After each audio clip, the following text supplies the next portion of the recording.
your certified life coach for the soul. Thank you for joining me today. Of course, I'm going live and I want to welcome my audience. All of you who are available today to join me, I welcome you. I appreciate you. Thank you for listening today.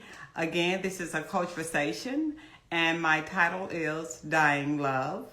And it's just a topic that I chose to discuss today because so many people often have concerns in their relationships. The relationships may seem toxic, definitely not one that is inviting and enjoyable. And I just want to dive into that topic today just to find out from you, my audience, those who are willing to share their thoughts and their concerns in this topic or on this topic. And just give me some explanations or some concerns or even why we often find ourselves in these relationships and why we stay. The relationship may or may not be considered toxic. That's a matter of opinion. It's a matter of choice. But the question on the table is, why do we stay? Why do we remain? Why do we pursue such relationships or such people that often cause us to be or to feel or experience a toxic relationship? And there are signs of a toxic relationship. There are many that I could share with you today. Just a few. If you find yourself in a relationship that is often causing you to feel depressed, sad, insecure, or just uncomfortable most of the time, you find that it's very argumentative, or one or both people can be very insensitive to the other. And it's just a matter of, of you finding out, is this right for me? Does this feel right for me? Is it something that I want to continue?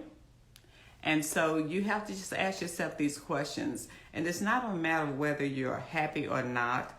It's really a question of whether it's healthy. Healthy for you mentally, healthy for you emotionally, or healthy for you in any of those areas. And like I said, depression is a sign of being in a toxic relationship where you do not feel comfortable with that person most of the time, even when you are attempting to have a good time, or you are on a date, or you're in a environment or a social environment. And so you just feel very uncomfortable, or it's awkward because you don't know what to say, you don't know what to do, you're afraid of provoking an argument or provoking some other type of disagreement. So that can be another sign that your relationship is toxic.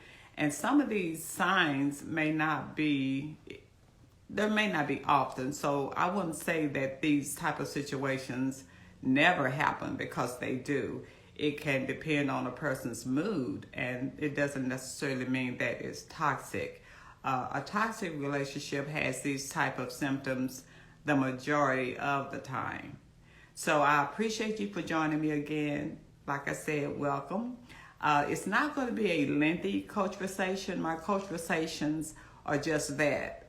It's a conversation about a certain topic or a certain type of emotion that you are experiencing, or it's an opportunity for you to learn how to better manage your emotions when you do have certain circumstances or situations in your life or in your relationship or relationships.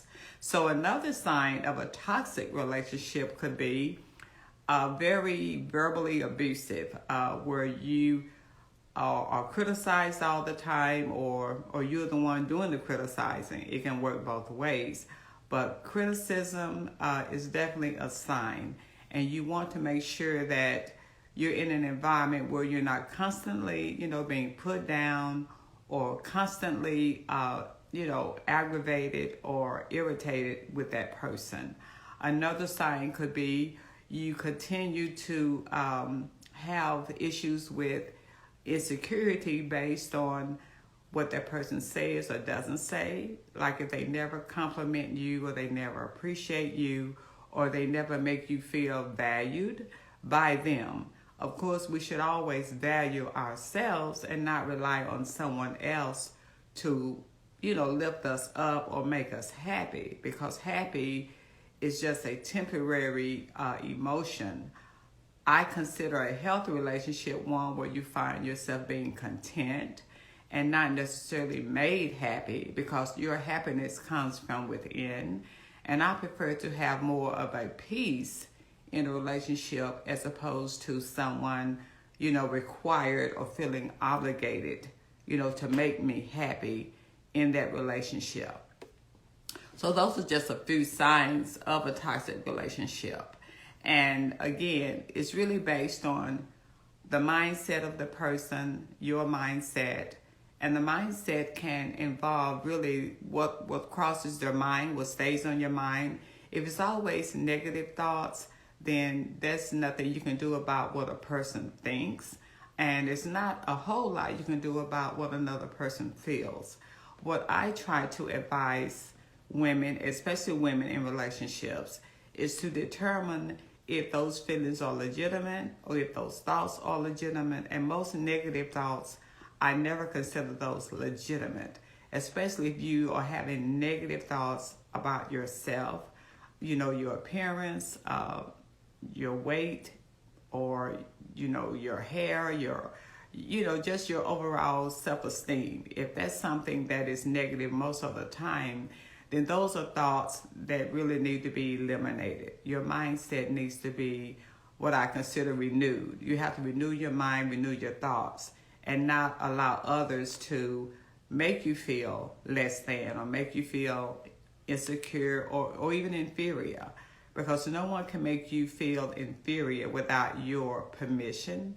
So I hope that you're not allowing that type of environment to be what you have to endure on a daily basis, because it's really not healthy mentally and it's not healthy emotionally.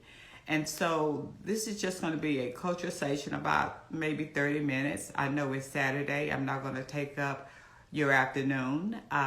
Again, I do appreciate you for joining me today. And this will be recorded to watch later. If you're not watching now, I do hope that those who are not available will find time to chime in and just take a listen to this topic.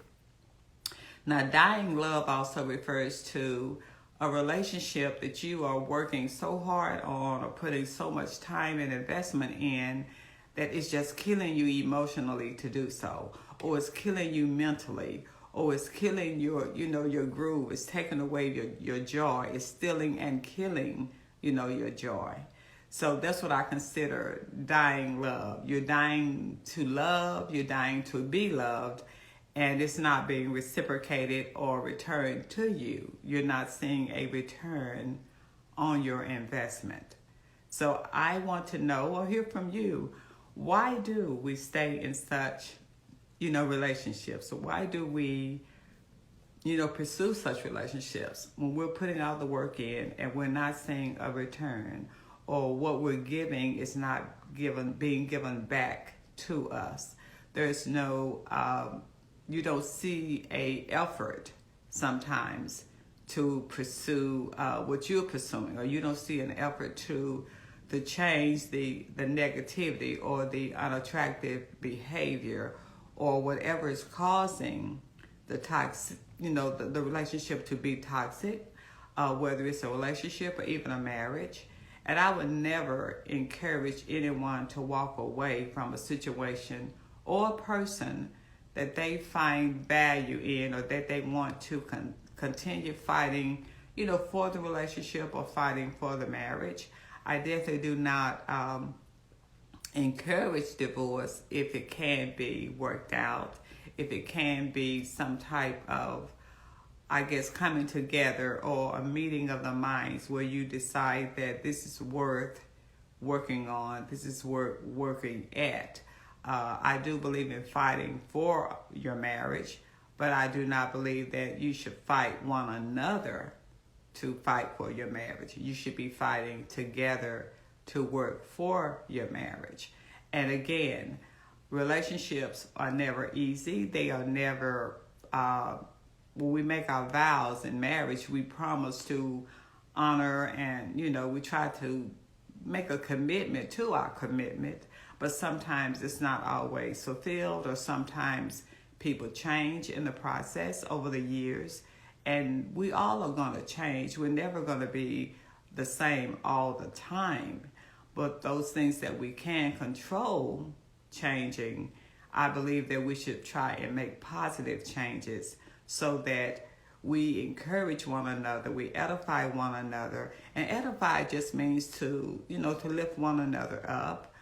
We're not always going to be in the best of moods, whether it's in our jobs, our careers, our ministries. We all have challenges. And so we're going to have those times and those moments where we are going to be challenged, and we're going to have to put up with one another when we're not in a good place or when we're not in a good mood. I mean, those things do happen. So don't be discouraged in your relationship because of outside consequences or situations or outside interferences. Those are things that we can avoid, and those are things that we can limit. I think we should value the time we do spend together and use that time to focus on those things that need to be addressed, need to be discussed, need to be prayed about. Take that time to discuss those things and do them in not an offensive way, because we don't want the other person to become defensive about what we want to talk about. And I don't like to call things problems. I would rather call it a concern. And I think there's a way to discuss a concern as opposed to coming to that person and saying, okay, we have a problem, or I have a problem, and I want to talk about the problem. And it won't be a problem unless we make it one, but don't undermine your own security in what you want to talk about. Don't undermine the value that you bring to the relationship. And definitely do not allow anyone to insult your intelligence. If you believe that a certain thing is taking place, or you feel uncomfortable about a situation or a topic, there's nothing wrong with sharing that. And I believe that there is value in that communication, because if you overlook things that you really want to address, then you're not being fair, to yourself, and you're not being fair to your significant other or to your spouse. You have to be honest and trustworthy and upfront. And sometimes the truth, it doesn't have to always hurt, but I think the truth definitely won't hurt as dishonesty will, or a lie, or deception. And you definitely don't want those type of things in your relationship. And so when you have a relationship, or you're in one that you would like to see changed, or that you would like to focus on things that is going to bring you and that other person a peaceful conversation, a peaceful environment where you can enjoy one another's company and not feel obligated to be in a situation or relationship that is constantly tearing you down, bringing you down, depressing you, or causing you to feel very miserable. My mom used to say a person can be miserable all by themselves, which means you don't want someone that's going to add that to you or bring miserable emotions and thoughts to you, the majority of the time. And you have to explore within, why do I allow this? Why am I not addressing this? Why am I afraid to address it? Because if you hold things in that are negative that you really should and want to discuss, it can really cause resentment, because you're not sharing with that person what they are doing to you or how you're feeling about what they're doing to you. And I would not advise or want anyone to be in an abusive relationship or an abusive marriage, especially if it's physical abuse. And emotional abuse is not healthy either, and nor do I promote it or would want to see someone going through it. But I definitely would not advise anyone to stay in an environment or relationship that endangers you or can bring you physical harm, because that is one thing that can be fatal and definitely hard to overcome or recover. So be sure that you're not in such a situation as that. So another thing that I do want to explore today is, as a woman or even a man or in the relationship, if you feel that you are in a toxic relationship, sometimes you have to go within and ask yourself, why am I here? Why am I allowing this? What can I do about it? Do I want to do something about it? Are my emotions so strong to where I'm letting my emotions rule over what's in my best interest? Am I allowing my emotions to keep me in a situation that is not bringing me any joy, or is really stealing my joy, killing my joy? Am I getting what I need from this relationship? And if I'm not, why am I here? Don't torture yourself that way. Most of the time, I think we are afraid to endure any type of emotional pain or heartache. But sometimes from that heartache, we will eventually get past it. We will be able to grow from it, learn from it. Don't beat yourself up about it. If you feel you made mistakes in the relationships, because we both make mistakes, we all make mistakes, because no one is perfect. And we shouldn't expect anyone to be perfect, because we're just not. We're human, and so no one is perfect. So don't beat yourself up for your mistakes. Don't take on the responsibility for the mistakes of others. We can only take on ownership of our own mistakes, our own flaws, our own anything that we are not proud of. I mean, we all have them, but don't own the responsibility for someone else's flaws or their mistakes or even their errors, whether they are intentional or not. We have to take ownership of our part that we play in a relationship and what we pour into it. So when you find yourself in those type of situations or relationships, stop choosing someone who isn't choosing you. If you have to pursue that person over and over, and they don't appear to be interested in remaining in the relationship or retaining it, to stay with it, to work with it, to work with you, then it's one-sided. And it's not a fair or mutual agreement. It's not a mutual desire to be there. It's not a mutual way to overcome whatever the struggle may be.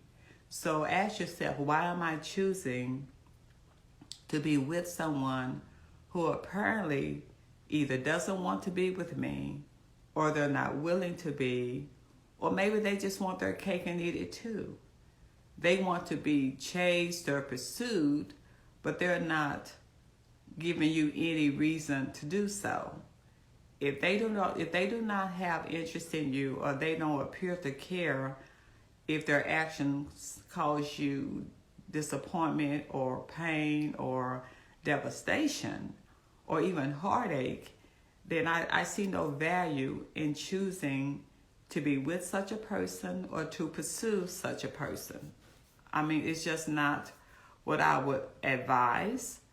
And ask yourself, would you be friends with that person if you weren't physically attracted to them? Ask yourself that, because when we first meet someone, we are attracted to someone. So that's kind of the first thing that grabs our attention, because we're all visual people. So it's okay to be attracted to them. But once you're in that relationship, ask yourself, when it gets to that point where you have to ask yourself, why am I here? Ask yourself, would I even want to be friends with a person who has this type of character or who behaves this way? Are they pouring into me? Are they making me better? Or are they bringing me down? And if they're bringing you down in various ways, then that's really not a person that you probably should want to remain with or see yourself spending, the rest of your life with. So ask yourself that and be honest. I mean, answer honestly. Would you be a friend to a person like that if you weren't attracted to them? And what we need to do is don't be, shocked or overwhelmed about repeated behavior that you find, unattractive. You find it unacceptable. And some things should be unacceptable. You do not have to accept everything and call it unconditional love. Unconditional love is only valuable when you are seeing them for who they are. But it doesn't mean that you have to accept everything that they're doing to harm you, either physically, emotionally, or mentally. And if they are insensitive or they do not value you in a way where they are willing to change that, then you have to take into consideration and ask yourself, why am I here? And don't be shocked when their behavior doesn't change, because if it's repetitive, then most likely it's who they are. And you may want to ask yourself again, why am I here? Do I want to continue to be in a relationship that continues to cause me grief and emotional distress? You just don't want that. I find no value or benefit in that. And you don't need to be perfect, neither do they. Like I said, perfection is unattainable.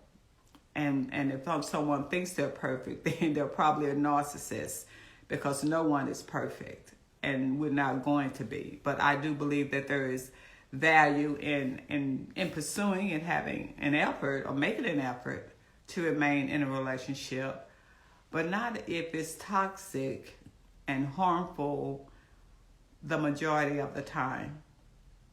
So that's my Coachversation for today. I hope I have given you something to think about. I hope I have given you some action to consider taking on your part. Like I said, you can only own your part in the relationship. You cannot be responsible for the other person's actions, but you have the control and the responsibility to make the decision to do what's best for you on every turn and on every level. So I hope you have enjoyed this Coachversation. Again, I'm Kathy Morrison, Life Coach for the Soul. And this has been a Coachversation today about love, dying to be loved.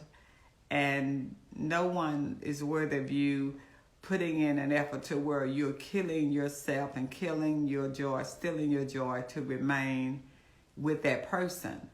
So always, find the truth at the end of the day in every situation. Look for the truth in it, and what you see is what you get. So if you're trying to get something that you really don't see happening, then it's probably not there. And if it is there, then they're probably not willing to do it or to give it or to provide it. And no one can change another person. We can only change ourselves. So let's put that energy and time and effort and investment in ourselves to where we become better, a better spouse, a better mate, a better significant other, and just a better person, so that you can be truly happy because you are being truly you and being who you are. So thanks again. I look forward to seeing you again. I look forward to going live again. It's been a wonderful experience. This is actually my first live Coachversation. I've done recorded ones quite a bit, but I appreciate you for following me on Instagram. I appreciate you for watching my YouTube videos, Life Coach for the Soul, and for listening to my podcast. I'm here to coach the whole you, emotionally, mentally, and inspirationally. So be inspired today, and thank you again for watching. Bye-bye.